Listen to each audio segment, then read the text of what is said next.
Dieu. Amen. Merci à Jésus. Je suis très honoré ce soir de pouvoir apporter la parole du Seigneur. C'est très honorant pour moi, c'est vrai. C'est aussi une très grande responsabilité. Et puis vous savez, c'est compliqué pour un pasteur, parce que je suis aussi pasteur d'église. Bon, pas si grande que celle-ci. Et donc, c'est vrai, c'était pas facile pour moi de pouvoir préparer un message, et j'ai pas voulu vous donner une note préparée. Donc, les frères m'ont donné beaucoup de travail, mais je suis très honoré, très content. Alors, c'est vrai, c'est une très grande responsabilité de prêcher la parole du Seigneur, et puis j'ai demandé au Seigneur, vous savez, je suis serviteur de Dieu, voilà, on croit que le Seigneur nous parle, et qui nous met à cœur quelques mots, qu'on puisse partager avec l'Église. Et comme a dit le frère tout à l'heure, nous n'avons pas besoin d'une belle prédication. Ce que nous avons besoin, c'est que le Seigneur vienne nous bénir. Amen. Que c'est bon, Seigneur. Je suis prédicateur de la Belgique. Je ne suis pas belge, mais ma femme est belge. C'est pas facile, vous savez. C'est pas facile. Mais ça va parler, comme on dit chez nous. Merci, Seigneur. Et donc, je suis aussi prédicateur d'une petite église avec quelques frères en Allemagne. Donc ça fait de moi un grand prédicateur. J'écoutais ça tout à l'heure en dessous de la réunion, là, et ce soir, il y a un grand prédicateur qui prêche. Et c'était moi. J'écoutais. Et je ne comprenais pas que je suis grand. 1m87. Je suis un grand prédicateur. Donc il y a un grand prédicateur qui prêche ce soir. Amen. Amen. Merci Seigneur, vous avez compris que ce n'est pas la grandeur qui compte. Donc ce qu'on voudrait ce soir, c'est que le Seigneur vienne nous bénir. Donc moi, voilà, j'ai regardé, je vais vous partager ça dans la simplicité, parce que je ne peux pas faire autrement d'être simple. Et comme dit la parole de Dieu, et puis souvent les frères le disent aussi, moi je voudrais le dire aussi, on ne peut pas donner si on n'a pas reçu du Seigneur. Donc moi je crois que j'ai reçu un petit mot. Voilà. Ça va. Je pense que ça va nous faire du bien. C'est ce qu'on veut. Et j'ai regardé tout à l'heure, et donc je veux un petit mot bien. Je vais vous parler sur le mot bien. J'ai eu que ce mot-là. Et en regardant dans la Bible, Seigneur, ce mot bien là, il m'a emmené à d'autres petits versets qui a construit ce petit message là. Et il me semble bien, semble bon. Parce que le mot bien, c'est le mot bon, c'est le mot bienveillant, c'est le mot bonheur, bienveillance. C'est tout ce mot-là qui ressort du mot bien. Et on va voir ensemble, dans ces quelques mots de la Bible, je ne pense pas que vous allez m'en vouloir ce soir, mais je vais vous lire quelques versets de la Bible. Nous ne venons pas ici nous prêcher nous-mêmes, vous l'avez compris, de ce qui s'est déjà passé toute cette semaine. Nous avons vécu tous ensemble, je le crois, et vous avec comme moi, cette souffrance, nous l'avons portée avec ces gens-là qui je ne connais pas. Mais nous avons besoin que le Seigneur nous fasse du bien ce soir. Nous avons besoin aussi que le Seigneur vienne aussi bénir ses serviteurs. Nous l'avons vu aussi à travers leur prédication, leur présence. Pendant tous ces jours, je les ai suivis, on les a vus. Et comme étant pasteur aussi d'église, on sait ce que c'est. C'est aussi des fardeaux et des difficultés. Et puis ce mot bien a bien résonné dans mon cœur. Du Seigneur, ce que nous avons besoin ce soir, c'est vrai. Même pour ceux qui sont venus ici ce soir et qui ne sont pas engagés dans la foi, mais qui viennent quand même aux réunions, qui viennent écouter la parole du Seigneur. Il y a un mot pour vous ce soir. Et le Seigneur veut nous faire du bien.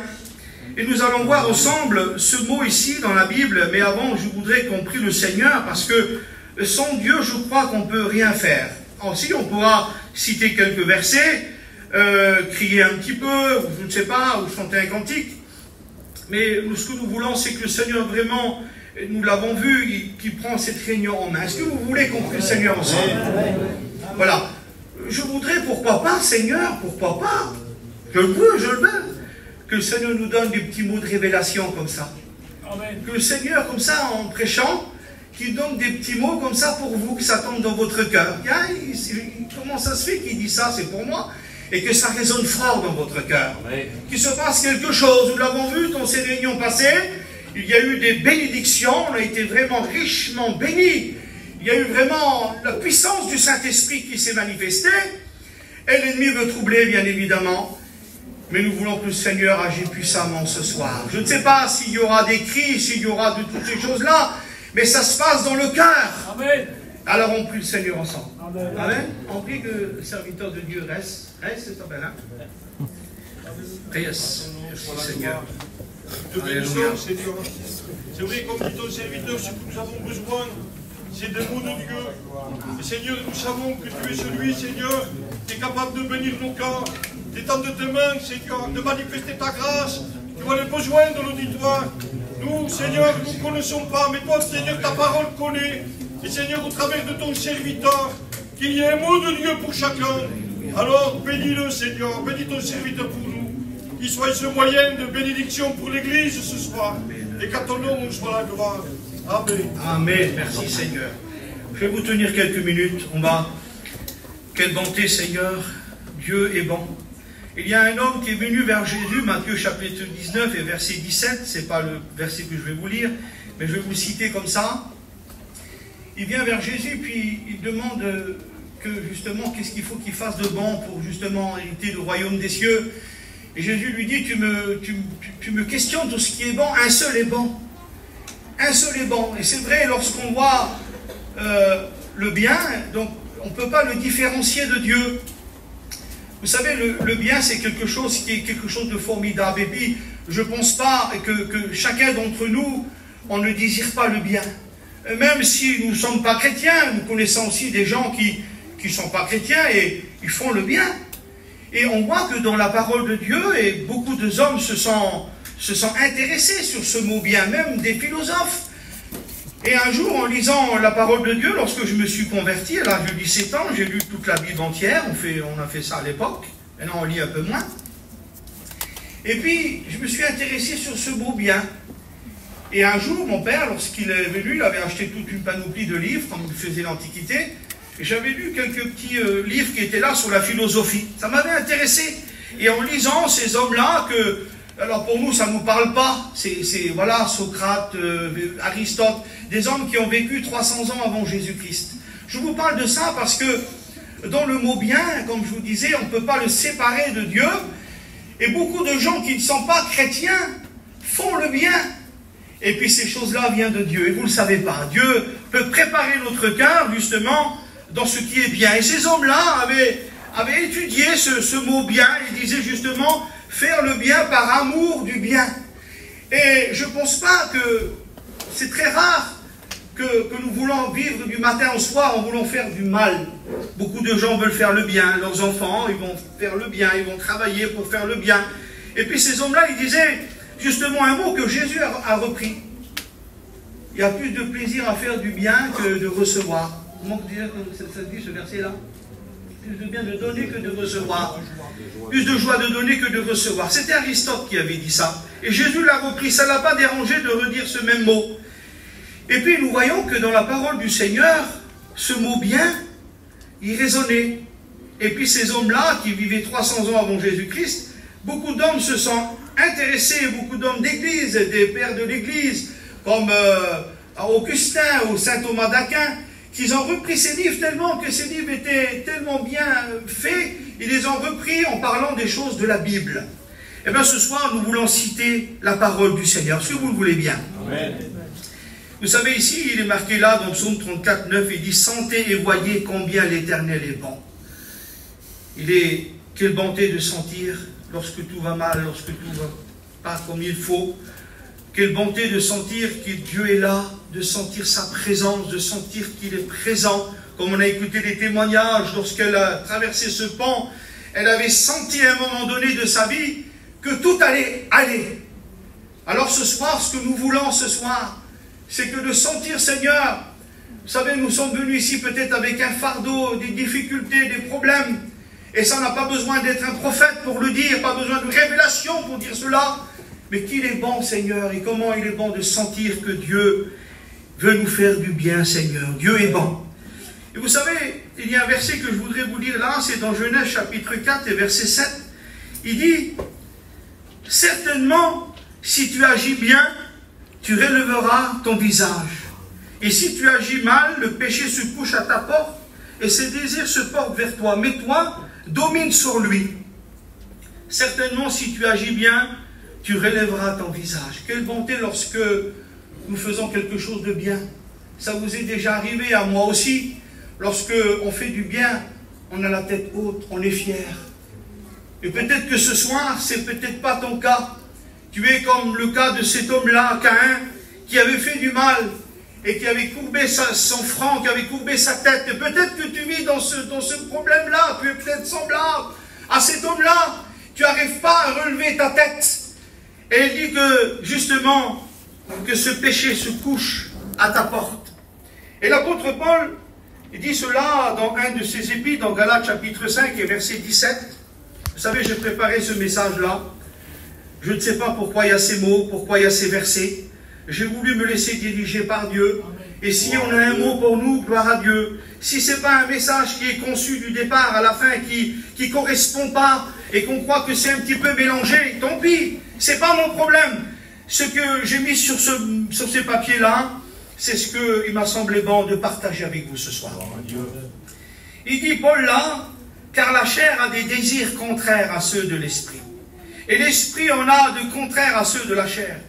Et sont opposés entre eux, afin que vous ne fassiez point ce que vous voudriez. Et lorsqu'on lit ce verset, on peut voir justement que ce péché qui domine sur nous, ce péché qui est là, la Bible nous dit que c'est l'Esprit de Dieu qui a des désirs contraires à la chair. Et puis nous voyons que la chair ne peut pas faire le bien. Et Paul disait cela, le bien que je veux faire, je n'arrive pas à le faire. Et le mal que je ne veux pas faire, je le fais. Alors peut-être parmi nous, il y en a qui sont dans ce cas-là, et qui se disent, c'est vrai, le bien que je veux faire, pourtant je veux venir à la réunion, je veux donner mon cœur, je veux changer de situation, et ce péché est tellement fort, il me domine, et je n'arrive pas à faire le bien. Et Paul, il disait cela, et il avait vécu aussi ces mêmes expériences, il y a 2000 ans, et on voit que cet homme était la Rolls-Royce des chrétiens. Il avait eu des révélations, il a écrit 13 épîtres dans la parole de Dieu. Et toi, tu vis cela ce soir. Si tu laisses l'Esprit de Dieu agir. Vous savez, la Bible nous dit que le Saint-Esprit nous convainc de péché, de justice et de jugement. C'est lui ce soir qui touche notre cœur. C'est lui ce soir qui vient parler à notre vie et qui nous bouleverse ce soir. Alors Jérémie dit cela au chapitre 10 et verset 5. Ces dieux sont comme une colonne massif. Ils ne parlent point. On les porte parce qu'ils ne peuvent marcher. Ne les craignez pas, dit Jérémie, car ils ne sauraient faire du mal, et ils sont incapables de faire du bien. Alors ce soir, je ne veux pas faire la guerre de religion. Peut-être ce soir, certains portent leur Dieu sur une chaîne, parce qu'on ne se pose pas de questions. Jérémie nous donne la réponse, c'est pas moi qui le dis, c'est Jérémie, donc je me rassure, ne m'en voulez pas. Nous les portons parce qu'ils ne peuvent marcher. Ne craignez pas qu'ils vont vous faire du mal, parce qu'ils ne peuvent pas non plus vous faire du bien. Mais au verset 6, il nous dit, « Nul n'est semblable à toi, ô Éternel. Amen. Tu es grand, et ton nom est grand par ta puissance. » La puissance de Dieu ce soir, c'est le Saint-Esprit. Et c'est le Saint-Esprit qui touche notre cœur, et qui nous dit simplement cela, Seigneur. Bien des fois, nous venons à la réunion, et nous créons une propre religion. Une propre idéal, lorsque nous regardons ces hommes et qui ont marqué l'histoire, ces philosophes qu'on parle chaque jour dans les écoles et que les gars les citent dans la télévision, pour nous ça ne nous parle pas, mais je les ai lus ces livres-là, peut-être certains les connaissent, et puis ils ont bouleversé leur époque jusqu'à aujourd'hui, ces hommes sont cités, et ils ont créé une cité à eux. Et peut-être que ce soir, tu t'es créé une cité à toi-même, une religion à toi-même, mais il nous dit que ce Dieu-là ne le craint pas parce qu'il ne peut pas te faire du mal, mais ni du bien. Donc tu ne les crains pas, tu te fais une idéale, tu te dis voilà, on vient à la réunion et comme a dit un certain frère l'autre jour, tu ressens la présence du Seigneur. Et puis vous savez, lorsque nous venons à la réunion, Dieu ne peut pas faire autrement que de bénir. Lorsque nous venons à la réunion, lorsqu'on écoute un cantique, lorsqu'on écoute une prédication, lorsque nous écoutons un témoignage, nous ressentons des fois la présence du Seigneur. Et un frère disait, ce n'est pas parce que tu ressens la présence de Dieu que Dieu approuve ta situation. Et ce frère disait cela, et ce verset nous parle un petit peu de ça. Il peut te faire du mal, mais ni du bien. Mais tu profites de la présence de Dieu. Ce garçon qui a témoigné tout à l'heure, il venait aux réunions et pendant 2 ans de sa vie, il a dit, je venais aux réunions, j'étais tranquille 1 semaine. Et peut-être que tu es venu à la réunion, tu te dis, je vais être tranquille quelques jours. 1 semaine peut-être. Et pendant cette semaine, tu seras tranquillisé. Tu profites de la présence de Dieu qui est là, parce que Dieu ne peut pas faire autrement que de bénir lorsqu'il est quelque part. Il se passe toujours quelque chose. Dites amen les chrétiens. Eh bien Seigneur, tu vis peut-être comme cela. Si c'est un mot pour toi, tant mieux. Merci Seigneur. Tu ne veux pas t'engager plus. Tu ne veux pas aller plus loin. Mais laissez-moi vous dire une chose. Dieu est tout puissant. Et s'il te parle comme ça, de cette manière ce soir, c'est que certainement qu'il a un mot pour toi.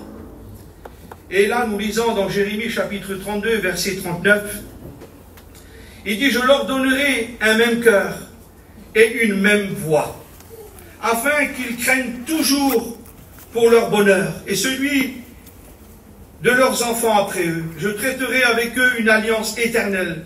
Je me détournerai plus d'eux. Je leur ferai du bien.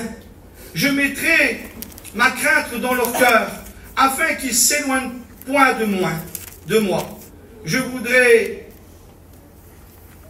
Je prendrai plaisir à leur faire du bien. Quelle beauté, Seigneur. Je prendrai plaisir à leur faire du bien. Réalisez ces mots. Et je les planterai véritablement dans ce pays, de tout mon cœur et de toute mon âme. Ça m'avait choqué ce mot-là. Dieu veut te faire du bien de tout son cœur et de toute son âme. Il a fait quelque chose d'extraordinaire un jour. Et c'est un verset que nous citons très souvent. Jean chapitre 3 et verset 16. Il l'a fait de tout son cœur et de toute son âme. Il veut te faire du bien ce soir. Et ce verset, ça dit cela. Car Dieu a tant aimé le monde qu'il a donné son Fils unique afin que quiconque croit en lui ne périsse pas, mais qu'il y ait la vie éternelle. Amen. Notre cœur est comme un buisson d'épines. Notre cœur n'est pas bon. Et nous faisons quand même du bien. Vous savez, lorsque nous faisons du bien à quelqu'un, Dieu se réjouit. C'est déjà une bonne chose. Je connais des gens, vous connaissez certainement des gens aussi, vous dites ces hommes-là, cette femme-là, il lui manque juste d'être chrétien ou d'être chrétienne. C'est des gens tellement bons, tellement bien. Et lorsque on les voit, on dit cela, parce qu'ils ont cette qualité-là. Et puis des fois, ces gens-là disent, maintenant je vais arrêter de faire du bien, parce qu'à chaque fois que je fais du bien, jamais les gens me redonnent l'appareil, et quelques jours passent, mais c'est leur nature qui est comme ça. Ils recommencent à faire du bien. Il y en a peut-être ce soir, ici, je le sais. J'en connais. Mais laissez-moi vous dire que c'est Dieu qui te donne un cœur comme ça. Parce que le bien ne vient pas du mal. Le bien ne vient pas du diable. Voilà, je vous dis ce mot-là. Le bien vient de Dieu. On ne peut pas séparer le bien de Dieu. Lorsqu'il a fait la création, nous regardons dans les Genèses, dans les premiers versets, tout ce qu'il fait, il dit c'est bon, c'est bon. Quelle bonté. Nous avons un bon Dieu. Mon cousin disait toujours, le Seigneur, le bon Dieu, est-ce qu'il va me bénir le bon Dieu? Il y en a des gens qui l'appellent comme ça, le bon Dieu.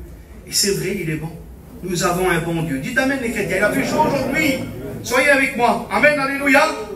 Soyez avec moi parce que je tombe dans les pommes là. Soyez avec moi. Amen. Je suis un petit pasteur d'une petite église, vous savez, paroissiale. Alors aidez-moi. Je meurs de peur, je n'arrive même pas à aller jusqu'à là-bas. Gloire à Dieu. Je leur donnerai un cœur, un même cœur. C'est ce que le Seigneur veut faire pour nous. Dieu nous a tellement bénis. Il dit, la bonté de Dieu ne te pousse-t-elle pas à la repentance? Est-ce que l'amour de Dieu, ce soir, qui te parle, ou qui t'a déjà parlé, il te pousse à la repentance? C'est quoi la repentance? Ça veut dire tout simplement de faire un demi-tour sur soi-même. Et aussi la pénitence, il y a deux mots différents. La repentance, c'est un mot qui veut dire changer de direction, changer de mentalité, changer de direction, changer de pensée, changer l'orientation de son intelligence. Paul en parle de ça dans Romains chapitre 12. Mais il y a cette pénitence, c'est de demander pardon à Jésus. Dieu ne te pousse-t-il pas dans ton cœur à demander pardon de tes péchés? Parce que la Bible nous dit que nous sommes tous des pécheurs et privés de la gloire de Dieu, mais le don gratuit de Dieu, c'est la vie éternelle. Combien de temps nous reste à vivre? Lendemain ne nous appartient pas. Maintenant, nous sommes au courant de tout ce qui se passe. Et nous vivons comme si nous n'allons jamais mourir. Mais lendemain ne nous appartient pas. Et on ne fait pas peur à personne de ces choses-là. Moi, je vous dis simplement qu'il faut se repentir, qu'il faut demander pardon de ses péchés. Dieu t'appelle. Dieu fait résonner ce mot dans ton cœur. Et Dieu veut ton bien ce soir. Quelle bonté, Seigneur. Dieu veut nous faire du bien. Dieu veut nous bénir. Quelle grâce du Seigneur. Il dit, voici, il nous dit ici, nous disons bienheureux, dit Jacques, chapitre 5, verset 11. Ça veut dire déclarer béni. Voici, nous disons, bienheureux ceux qui ont souffert patiemment. Vous avez entendu parler de la patience de Job, et vous avez vu la fin que le Seigneur lui a accordée, car le Seigneur est plein de miséricorde et de compassion. Oui, Seigneur, quel mot, je ne peux pas dire, moi j'arriverai pas à dire ces mots-là. S'ils ne seraient pas marqués, je ne pourrais pas les dire. Mais la Bible nous dit, voici, nous disons, nous déclarons bénis ces gens-là qui souffrent patiemment. Et puis je peux vous le dire maintenant, il affirmait, le Seigneur veut vous faire du bien ce soir. Il veut vous consoler. Il veut vous bénir. Il veut vous prendre dans ses bras. Il veut vous consoler. Il veut vous emmener dans la bénédiction. Ça veut dire dans sa présence. Et puis, vous savez, nous sommes là et nous avons cette souffrance et nous sommes dans cette patience. Et puis, nous voyons la fin de Job, qu'il avait reçu ces bénédictions. C'est dans la patience que nous allons recevoir. Et nous savons que la patience vient de Dieu. Oui, Seigneur. Dieu déclare que tu es béni. Alors comment? Je souffre et je suis déclaré béni, oui. Parce que le Seigneur, il a les regards sur vous. Quelle grâce du Seigneur. Je n'ai pas d'autre mot que de citer ces versets de la parole du Seigneur. Hébreux chapitre 13 et verset 5, je voudrais vous citer un verset, un autre verset. Et dit, n'oubliez pas la bienveillance et la libéralité, car c'est à de tels sacrifices que Dieu prend plaisir. N'oubliez pas la bienveillance. Vous savez, la bienveillance, c'est de faire le bien. C'est de faire le bien pour son prochain. Faites du bien les uns des autres, dit la parole du Seigneur. Quelle grâce du Seigneur lorsque quelqu'un vous fait du bien. Un jour, j'étais là sur une place et je cherchais des pneus. Et j'ai demandé des pneus à telle dimension, et j'étais au magasin, j'ai une fortune. Et j'ai demandé à l'un, j'ai demandé à l'autre. Vous savez comment on est? On essaye, tu ne connais pas un endroit où ce que je peux trouver? Et le garçon me disait non. Et bien je vais les acheter, les pneus là, une fortune. Je les ai achetés. Et il me revient avec le camion, je sors les pneus. T'as acheté les pneus? Oui, j'ai acheté les pneus comme ça. J'en connaissais là devant là. Mais c'est toute la semaine que je t'ai demandé. C'était un plaisir pour lui que j'avais acheté des fortunes de pneus là. Et c'était un plaisir que j'avais payé cher. Vous voyez? C'est un chrétien. Ben, malheureusement, qu'est-ce que je vous dis ça? Et puis j'étais à bout moi. J'ai dit pourquoi tu ne m'as pas dit? Oui, je le connaissais pas cher en plus. Quelle bonté qu'un chrétien qui veut du bien pour un autre chrétien. Que c'est bon, Seigneur. J'ai un arbre à couper là en ce moment. Pour ceux qui disent lingueurs, des fois je demande à tout le monde, ça va pas. Là j'ai trouvé peut-être quelqu'un là. Et puis il tombe, il menace de tomber. Et l'autre jour il a pris feu presque. On n'était pas là, il prenait feu le soleil là. C'est pas la peine ici, hein, pas la peine. Et ça fait que je demande à tout le monde. Et je sors de chez moi tout à l'heure, j'ai médité toute la journée là, à la clim, ça va. Et puis j'ai pris quelques notes, et puis je sors de chez moi, et je vois un garçon qui était là, un chrétien. Et je vois qu'il parle, et il parle de l'arbre. Qui parle de l'arbre? Et il dit, voilà, comment tu pourrais prendre pour moi? Et après j'ai dit, t'as fait ça pour moi? Oui, tu m'avais demandé, j'ai fait venir un petit raclo, pas trop cher. J'étais content. Et je dis, Seigneur, c'est ce que je veux prêcher en plus ce soir. Faire le bien. Quelle bonté. Dieu veut nous faire du bien. Mais lorsqu'il nous fait du bien, quelle bonté quand quelqu'un vous fait du bien. Vous savez, dans le mot bien, c'est le mot plaire. Moi, quand quelqu'un m'invite, il me plaît. Hein. Il m'invite à manger, il me plaît. Et il y a des gens, ils n'invitent jamais ses copains ou ses copines ou la famille. Il ne plaît pas celui-là. Ils parlent sur lui, les gens. Quelle bonté quand quelqu'un il vient vous offre un petit café, un petit verre d'eau glacé, qui vous fait du bien. Ben écoute, là-bas je connais des petits pantalons à 10 €, c'est pas méchant, hein, des petites chaussures là-bas. On aime le bon, un bon petit boulanger. Là-bas, tu vas là-bas, c'est trop bien. Un petit garçon, l'autre jour, je voyais qu'il parlait des boulangers. Le pain, il n'y a pas meilleur, c'est là-bas, comme ci, comme là. Non, c'était chez Jérôme. J'ai vu le pain, et puis Jérôme, il a passé avant moi, plus malin. Et un homme, il a ramené du pain, Pascal, je crois. Hein. Et je goûte le pain, je dis, maman, quel pain. Et je ne savais pas comment le chaîner. Et ça fait que tout le monde a pris le pain, et il en restait 3/4 du pain. Et l'autre, il chine, le pain, c'est trop bon, et bam, c'est Jérôme qui l'a pris. Je ne pouvais plus le chiner. Quel bon pain! Quand vous connaissez un bon boulanger, que c'est bon du bon pain, Seigneur. Que c'est bon. Juste en parlant du pain, ça nous parle, parce que nous, on adore le pain. Et quelle bonté quand quelqu'un vous fait du bien. Et souvent des gens, souvent ce sont des chrétiens qui font du bien, mais souvent aussi des gens qui ne sont pas chrétiens. Ils font du bien aussi autour d'eux. Et ils ont une bonne qualité, ils font du bien. Et la Bible nous dit justement que Dieu prend plaisir à ceux qui font de la bienveillance. Dieu prend plaisir dans le bien que tu fais, ma soeur. Le petit repas que tu fais, même que tu le fais pour tes petits-enfants, pour tes enfants. Moi, je connais des grands-mères, ils cuisinent non plus. Je ne vous dis pas c'est qui. Et puis, quelle bonté, quand vos enfants viennent, vous faites un petit repas, vous faites un petit quelque chose, il n'y a pas plus agréable que cela.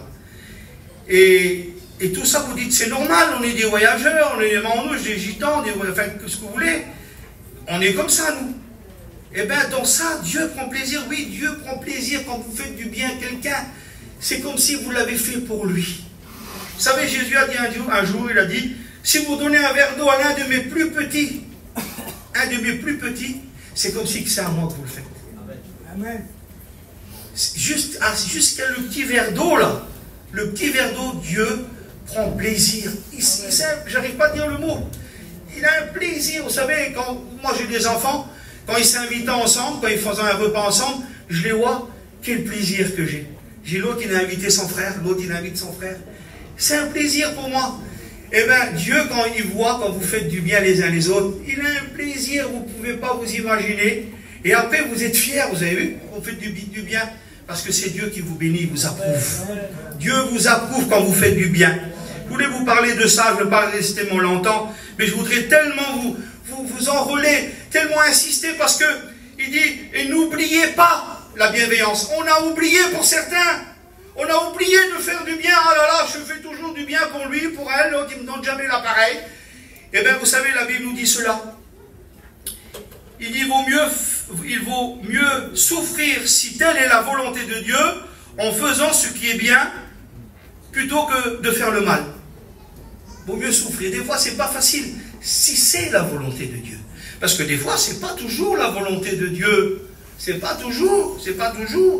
Moi, j'étais sur une place, toute l'été, comme ça, 1 an, 2 ans, 3 ans, toujours le même.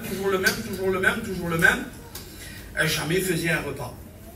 Jamais il faisait rien du tout. Je parle de ça parce qu'ici, on est dans le midi, tout le monde fait des repas, et je n'ai pas beaucoup été invité, donc c'est pas normal. Hein.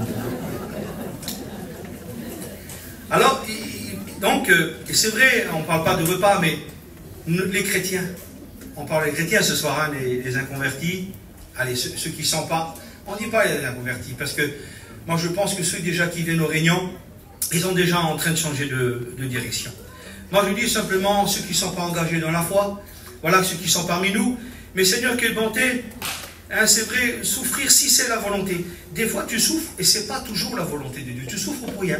Je pense que tu devrais changer de direction, changer de compagnie, tout doucement, faire attention, voilà. La Bible nous dit de ne pas considérer les gens, de les rejeter, il dit voilà, il faut leur montrer leur situation, leur montrer ce qu'ils font n'est pas bien, et leur dire des fois, s'il faut le dire dans l'amour de Dieu, c'est pas bien, ça ne va pas ce que tu fais, moi je fais toujours du bien, toi tu me fais toujours du mal, tu marches sous le pied, j'ai mal, ça fait mal, c'est pas bien. Alors la Bible nous dit de ne pas avoir plus de relation à 100%, et bon, ce serait peut-être pas à moi de vous le dire, mais je suis pasteur, donc je m'excuse, je suis pasteur d'église, voilà, je considère que je dois vous le dire. Les pasteurs me diront peut-être non après, je ne sais pas, je ne pense pas. Mais Seigneur, à un moment donné, il faut quand même faire sentir à certains qu'ils agissent mal, qu'ils ont mal agi. Sinon, on n'arrivera jamais. Ils nous font tout le temps du mal parce qu'on vit toute l'année avec eux. Il dit la Bible, si tu souffres, si c'est la volonté de Dieu, des fois c'est la volonté de Dieu que tu es sur une place et qu'un inconverti te fait souffrir et que ça ne va pas et que tu dois l'emmener au Seigneur et c'est difficile, garde-toi pas là, mets-toi plus loin, lève ta campine, le courant il saute, c'est difficile, c'est la mort. Et puis le jet d'eau, l'eau elle passe ici, mais ça ne va pas la douche. Et on souffre, et après, avec notre témoignage et la façon dont on a parlé, on a gagné une âme. Si c'est la volonté de Dieu, de faire du bien, et que c'est bon. Et des fois, ce n'est pas toujours la volonté de Dieu, donc il faut changer un petit peu de direction. Amen. Le message est passé. Amen. Ceux qui auront fait le bien ressusciteront pour la vie, mais ceux qui auront fait le mal ressusciteront pour le jugement. Ah, on dirait bien que ce verset nous dit que si je fais le bien, si je fais des bonnes œuvres, je vais ressusciter pour la vie.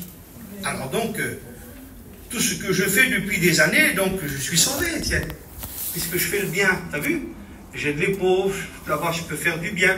C'est vrai que c'est une bonne chose. C'est vrai que Dieu prend énormément de plaisir à te voir faire cela. Mais on peut lire un verset de la Bible qui nous dit « Il nous a sauvés, non à cause des œuvres de justice, que nous aurions fait, mais selon sa miséricorde. » Ce n'est pas la miséricorde de Dieu que nous sommes sauvés. Ce n'est pas par les œuvres de la loi. Vous savez, les œuvres de la loi, c'est de faire parce qu'on a peur. Et c'est une crainte quelque part. Et on dit, voilà, si je fais ceci, je vais recevoir en récompense cela. Et ça, c'est les œuvres de la loi. Mais les œuvres de la loi, c'est la mort. Elle nous conduit à la mort. Mais la direction du Saint-Esprit, si nous nous laissons diriger, c'est la vie, dit la parole du Seigneur. Et 1 Thessaloniciens 1:3, il nous dit, c'est Paul qui dit ça, nous rappelant sans cesse l'œuvre de votre foi, le travail de votre amour. Ah, ce n'est pas l'œuvre de la loi, mais l'œuvre de votre foi. Ça veut dire que la foi que j'ai reçue, par l'intervention de la parole de Dieu, Romains chapitre 10 et verset 17, me communique cette foi, et la foi elle a des effets dans ma vie. Ça veut dire que l'effet, elle fait que je veux faire des œuvres. Et Paul va dire même dans 2 Thessaloniciens 1:11, il va aussi parler de l'œuvre de votre foi. Ça veut dire que notre foi fait des œuvres. Et si j'ai pas des œuvres, ma foi est morte. Ça veut dire que ce n'est pas possible qu'un chrétien qui a la foi, qui ne fait pas des œuvres. Ça veut dire qu'il ne fait pas des œuvres de bienveillance, parce qu'il nous dit que justement, un des fruits de l'esprit, et Galates 5:22, nous dit que c'est le fruit de l'esprit, c'est aussi la bienveillance. Comment que ça se fait qu'on fait toujours du mal, et qu'on recommence toujours, et qu'on ne demande jamais pardon, et qu'il n'y a rien qui se passe dans notre vie, il n'y a pas ce fruit réel de notre vie, puisque nous avons créé notre idéal. Donc, ce faux Dieu que nous nous sommes créés ne peut pas faire du mal ni du bien, on vit comme ça. Et on profite de la présence de Dieu, et toutes les semaines, on récupère, comme a dit le frère, c'est un témoignage vivant, et peut-être tu es dans ce cas-là. Donc moi, ce que je peux te dire, Galates 6 et verset 4, que chacun examine ses propres œuvres. Est-ce qu'elles sont le reflet de ta foi, les œuvres que tu vis? 2 Corinthiens 13:5, examinez-vous vous-même pour savoir si vous êtes dans la foi. Éprouvez-vous vous-même. Comment je fais? Demandez, vous recevrez. Si vous demandez selon la volonté de Dieu, Dieu vous l'accordera. Si nous demandons quelque chose à Dieu, il nous le donnera si c'est dans sa volonté. On ne va pas demander quelque chose qui est impossible à Dieu, même que Dieu est capable de le faire. Mais au moins de demander des petites choses au Seigneur et d'examiner si nous sommes dans la foi. Quelqu'un qui s'examine lui-même, lorsqu'il va faire quelque chose pour Dieu, ce sera le reflet de sa foi et ni de ses propres efforts à lui. Il ne va pas souffrir. Tes commandements ne sont pas difficiles, dit la parole de Dieu. Et nous traînons toute une vie chrétienne constamment comme ça. Nous avons toujours besoin des serviteurs de Dieu qui viennent nous voir, qui viennent nous cajoliner, qui viennent nous rassurer. Et alors que nous devons être déjà matures et déjà adultes dans la foi, nous sommes toujours au lait. C'est important ce soir, je le crois, que nous devons comprendre ces mots. Et là, je vais terminer, je vous le dis. Éphésiens 1:15.